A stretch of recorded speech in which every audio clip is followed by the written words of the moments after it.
sering menjadi perbincangan hangat tentang Israel yang tak terlepas dari bau kontroversial, mulai dari batas wilayah hingga konflik mematikan dengan Palestina. Banyak yang masih menjadi misteri tentang berdirinya negara Israel, hingga siapa sosok di balik berdirinya negara ini, Israel. Inilah galeri pemikir tentang Israel.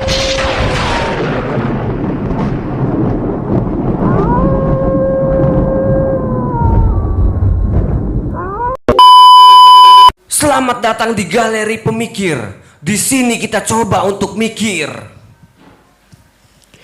Mikir apa, boy?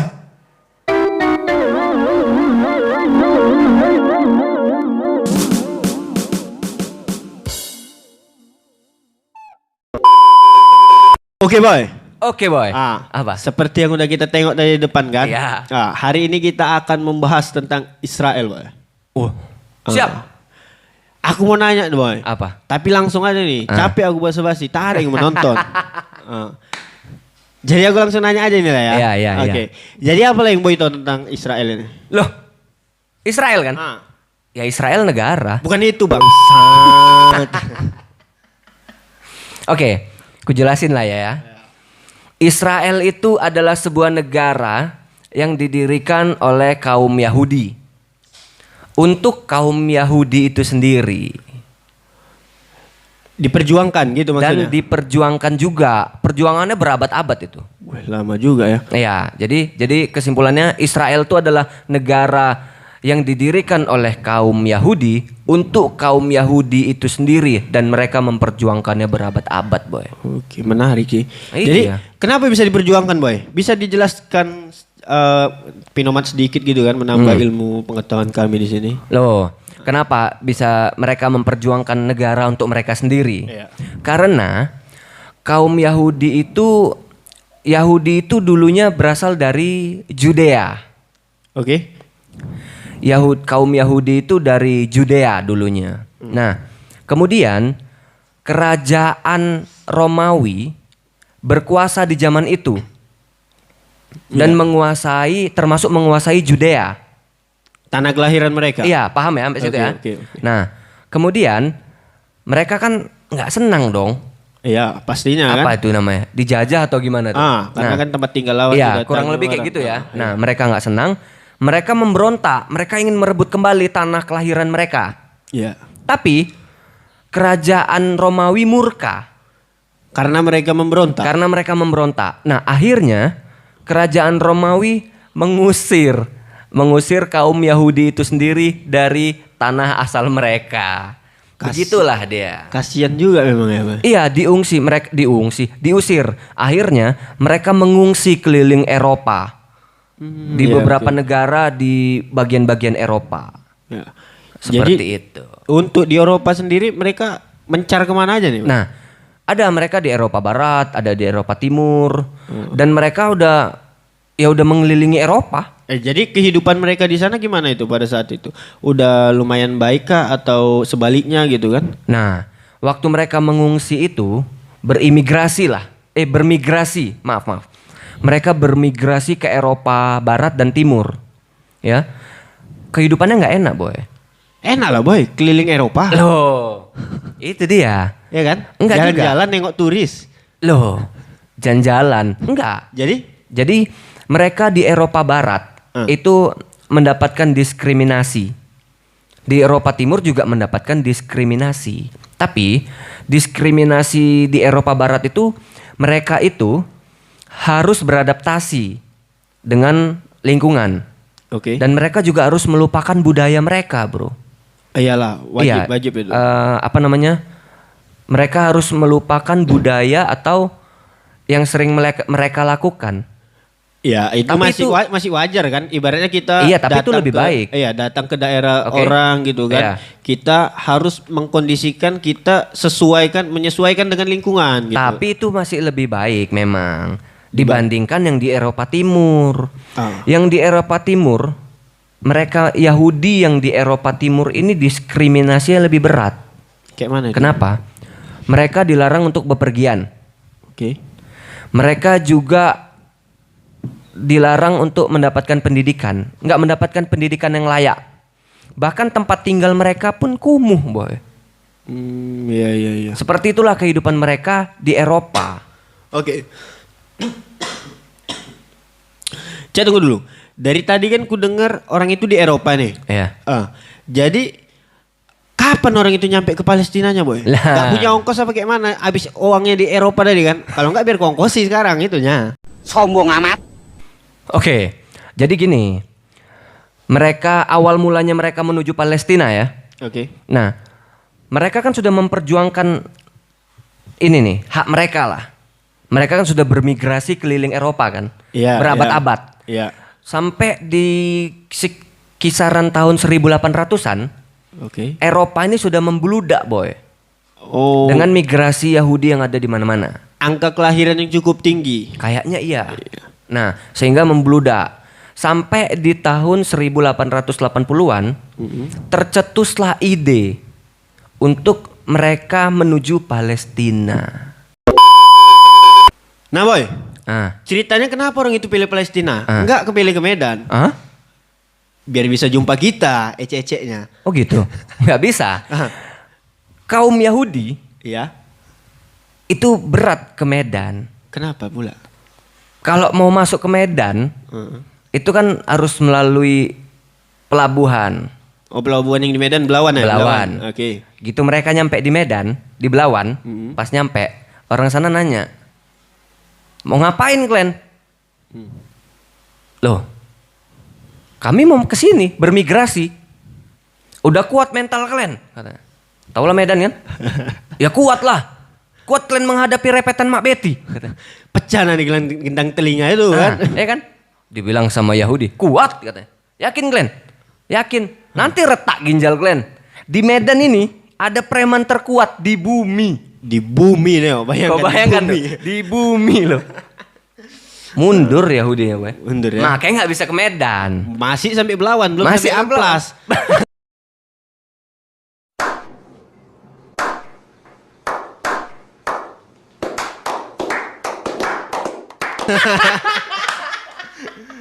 Itulah dia. Makanya mereka nggak ke Medan. Mereka memutuskan ke Palestina. Nah, dan kenapa juga Palestina? Selain tadi takut ke Medan kan?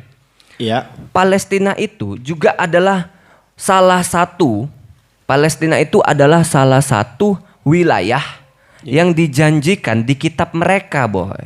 Salah satu, berarti ada yang kedua, ketiga atau seterusnya gitu? Ada. Iya. Salah satu lainnya adalah Uganda. Di negara di Afrika Timur. Double. Ganda.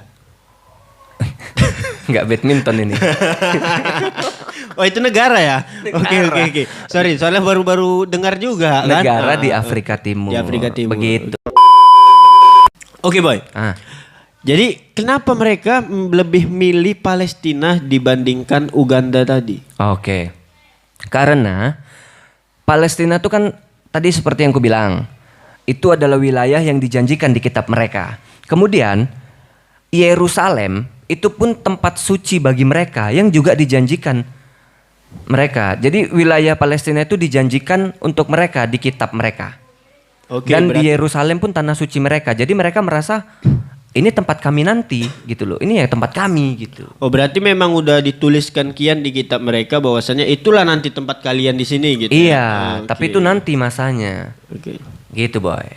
Terus, boy, kenapa orang ini kan pindah nih ke Palestina? Iya. Kenapa bisa berdiri itu suatu negara? Padahal Oh. kan gini, ku kasih contoh lah gitu kan. Oke. Ibaratnya akulah datang ke Iya. rumah boy gitu Iya. kan. Ada tanah boy di belakang. Iya. Tanpa sepengetahuan langsung ku bangun negara. Oh, iya. Paling enggak boy kan bawa kampak atau bawa cangkol untuk datangi aku. Betul. Jadi kayak mana orang ini kok bisa buat negara itu tadi boy? Iya. Kok Sunda Empire ya? Enggak. Oh iya. Enggak. Nah, kenapa? Karena seperti yang ku bilang tadi, boy. Kaum Yahudi ini bermigrasi keliling Eropa. Sudah berabad-abad kan? Iya. Dan mereka juga mendapatkan diskriminasi dari ya masyarakat setempat lah mungkin. Nah, karena mendapatkan diskriminasi ini, muncullah seorang tokoh, jurnalis bernama Theodor Herzl. Oke. Dia mengemukakan gagasan bahwasanya diskriminasi terhadap kaum Yahudi bisa dihentikan kalau kaum Yahudi punya negara sendiri. Gitu, Boy. Itu asumsi dari Theodor Herzl. Sehingga teori inilah yang dikatakan Zionisme. Paham Zionisme. Untuk punya negara, mereka harus punya wilayah. Dan dia anggap Palestina ini adalah wilayah yang untuk kaum Yahudi nantinya. Makanya paham ini namanya paham Zionisme. Kenapa? Karena wilayah itu dijanjikan untuk mereka dalam kitab nanti. Di masa depan atau di kemudian hari ada juru selamat yang akan memberikan itu, Boy. Tapi mereka menjemput takdirnya nih, Boy. Oke. Menjemput tanah ini milik kami. Makanya itu paham Zionisme. Oke. Berarti dia nggak mau menunggu lama-lama. Dia Iya. mau menjemputnya gitu. Iya, bagus. Tapi bagus juga dia, Boy. Ibaratnya bagusnya gini, pemikiran dia gitu gini. Daripada aku kesiksa lama-lama gitu kan. Betul. Bagus ku ajak kawan-kawanku untuk membangun sekarang, ku jemput gitu. Nah, itulah dia, makanya kan kemarin udah kita bahas di video sebelumnya. Ini salah satu atau kaum tercerdas nih, Boy. Iya. Jadi pikiran dia visioner. Udah ke depan.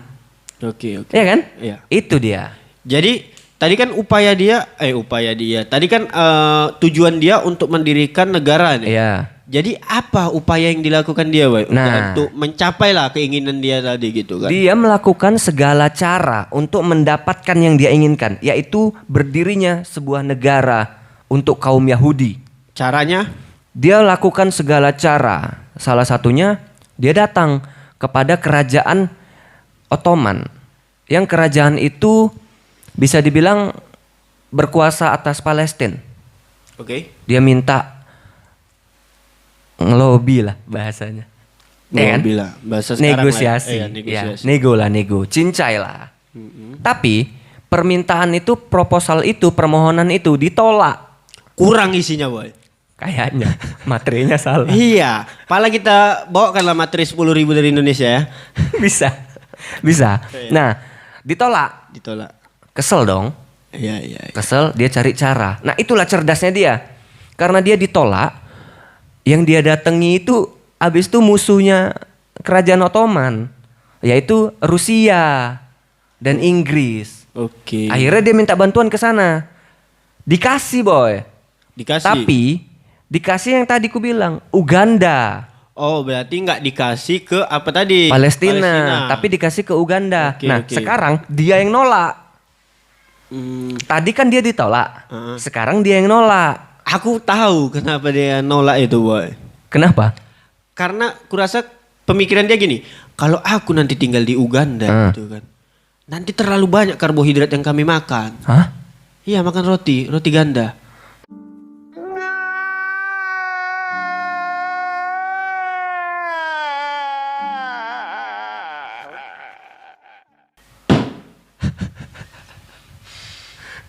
Betul kan, Boy?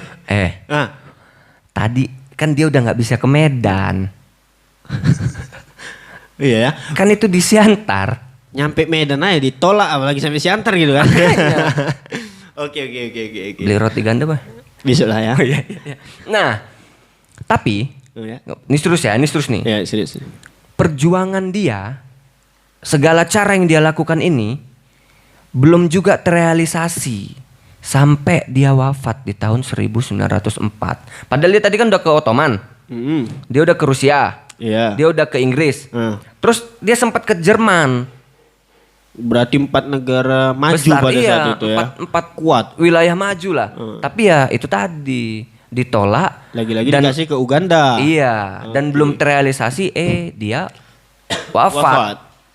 Gitu. Jadi paham yang dibawa dia ini kan paham Zionisme. Zionisme. Oke, Zionisme. Iya. Jadi apa semua kaum Yahudi tadi menerima itu paham Zionisme tadi, Boy?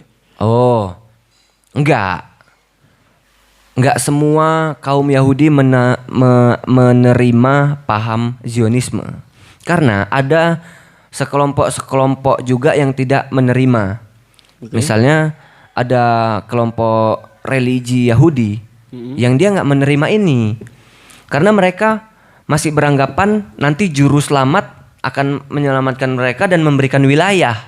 Oke, mereka masih menunggu ini Masih menunggu, ceritanya ya. tapi paham ini kan paham menjemput, Iya. bukan menunggu. Oke. Jadi mereka menolak sampai bahwasanya nanti di kemudian hari ada kelompok yang menolak untuk mendirikan tembok pembatas antara negara Israel dan Palestina nantinya, boy.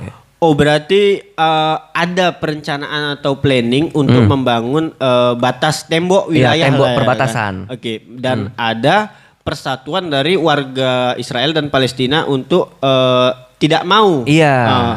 Jadi Kaum Yahudinya ada yang tidak mau. Oke. Iya. Jadi kan mereka ini ibaratnya warga dari masyarakatnya. Kenapa mereka menolak? Nah. Ini atas dasar landasan hati nurani mereka kah?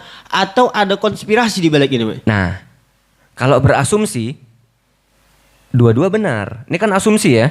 Ya, masih asumsi Bisa ya. jadi kaum Yahudi yang menolak berdirinya tembok pembatas itu memang mereka dari hati mereka nggak ingin membatasi diri, boy.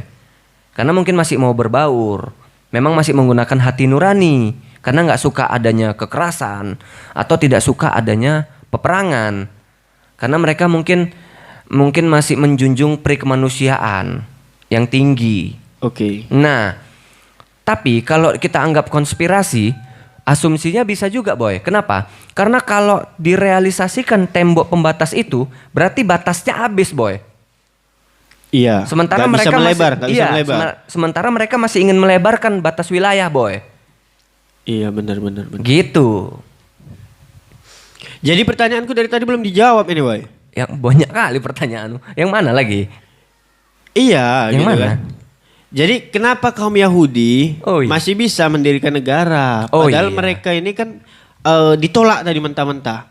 Nah, paham Zionisme tadi kan yang dibawa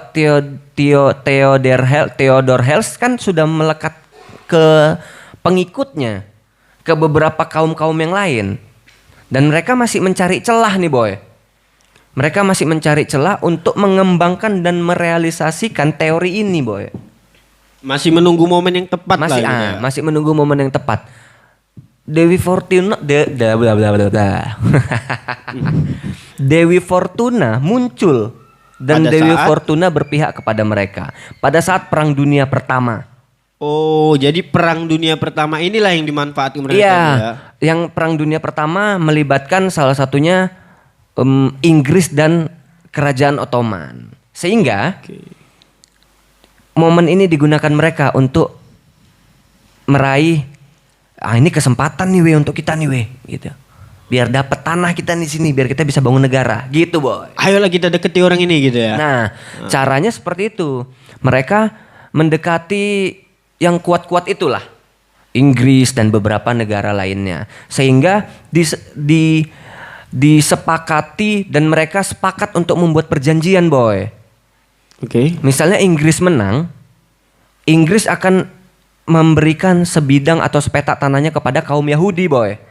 Udah dibuatlah deklarasi ya. Ya, deklarasi kalau aku nggak salah Balfour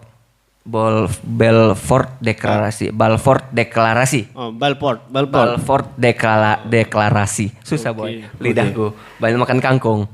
Bukan lidah Inggris ya. Lidah. Kangkung aku doyan Beda. kali kangkung soalnya. Oke. Balfour deklarasi. Ya. Deklarasi Balfour. Nah, itu udah disepakati, boy. Itulah kesempatan itulah yang mereka harapkan. Jadi mereka harapkan Inggris tuh menang, boy, lawan Kerajaan Ottoman. Berarti mereka membantu Inggris juga lah sedikit banyaknya ya. Kayaknya pasukan atau strategi. Mereka pasti membantu, boy. Jadi menang orang itu, Boy? Atau semuanya kalah dan dimenangkan oleh Ottoman kembali? Nah, Kerajaan Ottoman gugur. Hancur, kalah lah, runtuh. Dengan dalam hal ini Inggris. Inggris pemenangnya? Iya, Inggris berarti menang. dari sinilah langsung munculnya ada di negara Israel tadi ya, Boy?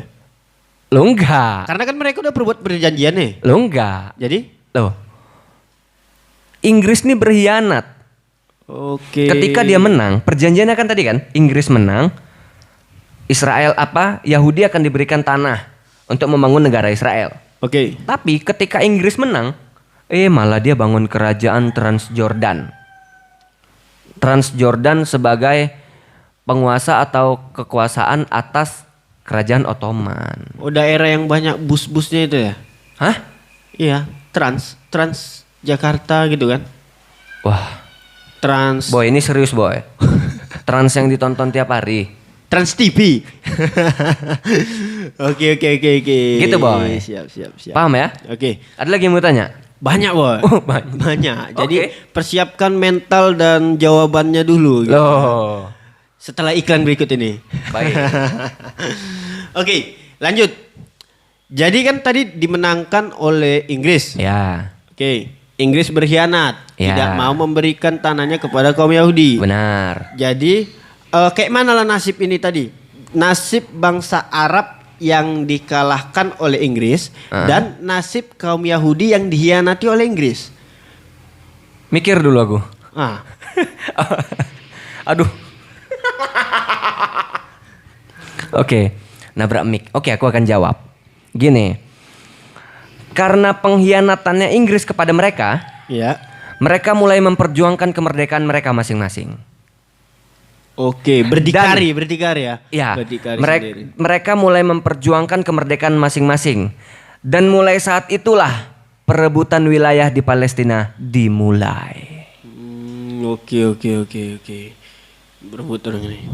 Jadi perebutan ini melibatkan 3 golongan.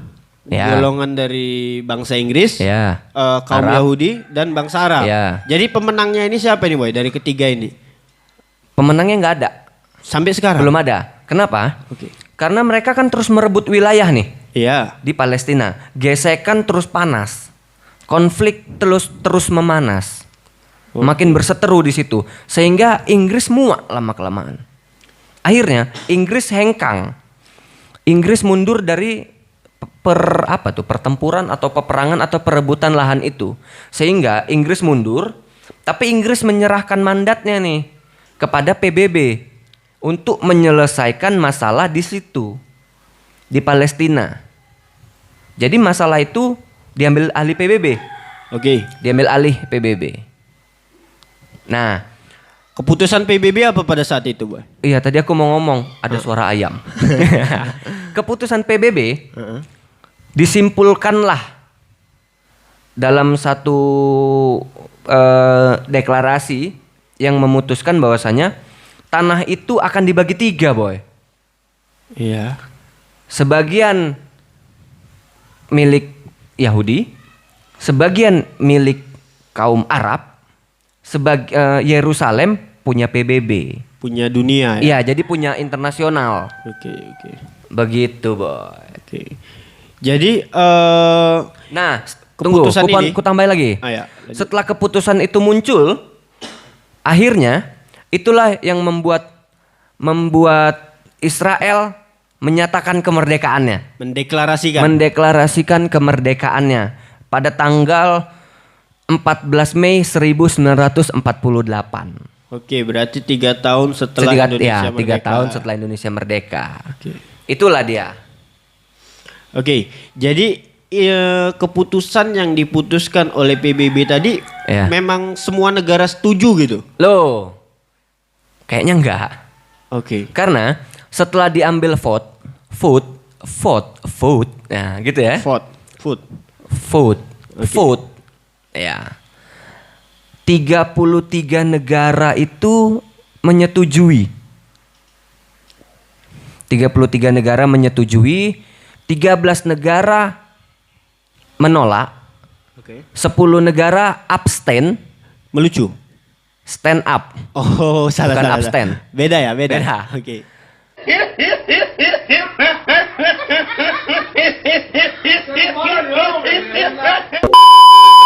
Satu negara tidak hadir.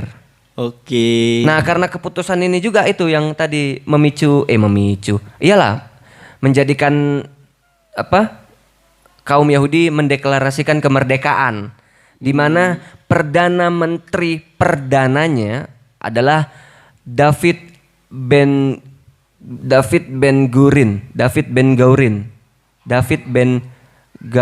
Gurion. Siapa sih?